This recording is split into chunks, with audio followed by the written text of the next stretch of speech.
Friends, क्या आप जानते हैं माँ लक्ष्मी जी कहाँ वास करती हैं? कुछ लोग जिंदगी भर क्यों गरीब ही रहते हैं।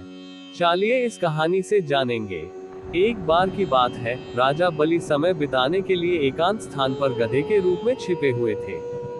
देवराज इंद्र उनसे मिलने के लिए उन्हें ढूंढ रहे थे।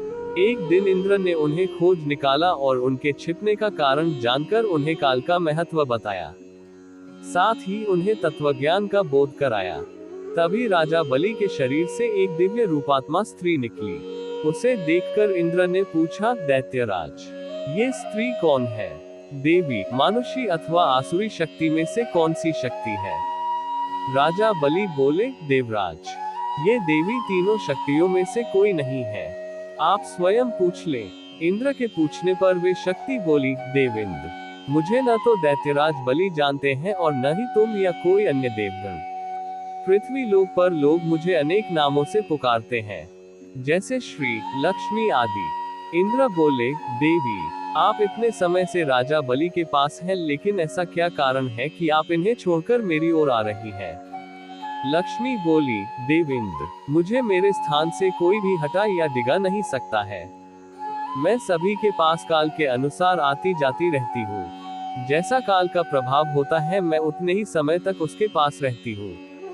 अर्थात मैं समयानुसार एक को छोड़कर दूसरे के पास निवास करती हूँ। इंद्र बोले, देवी, आप असुरों के यहाँ निवास क्यों नहीं करती? लक्ष्मी बोली, देवेंद्र, मेरा निवास वहीं होता है जहाँ सत्य हो, धर्म के अनुसार कार्य होते हो, व्रत और दान देने के कार्य होते हो। लेकिन असुर भ्रष्ट हो रहे हैं।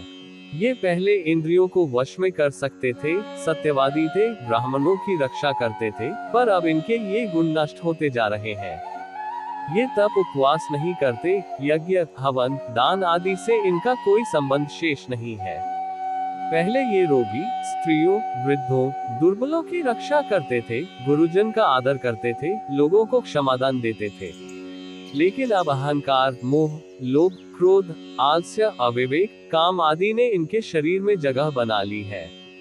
ये लोग पशु तो पाल लेते हैं, लेकिन उन्हें चारा नहीं खिलाते, उनका पूरा दूध निकाल लेते हैं और पशुओं के बच्चे भूख से चित्कारते हुए मर जाते हैं।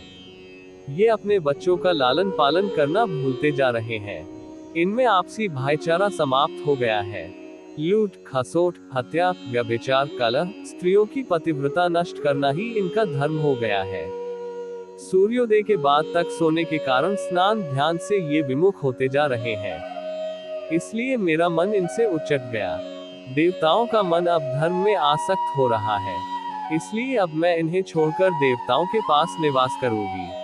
मेरे साथ श्रद्धा, आशा, क्षमा, जया, शांति, संतति, धृति और विजति, ये आठों देवियां भी निवास करेगी। देवेंद्र, अब आपको ज्ञात हो गया होगा कि मैंने इन्हें क्यों छोड़ा है। साथ ही आपको इनके अवगुणों का भी ज्ञान हो गया होगा। तब इंद्र ने लक्ष्मी को प्रणाम किया और उन्हें आदर सहित स्वर्ग ले गए। मेरे वीडियो को लाइक कीजिए, ज्यादा से ज्यादा शेयर कीजिए। मेरे चैनल परफेक्ट कहानियों को जरूर सब्सक्राइब कीजिए और बेल आइकॉन को दबाइए ताकि मेरी नई वीडियो की नोटिफिकेशन आप तक पहुंचे। आपका धन्यवाद।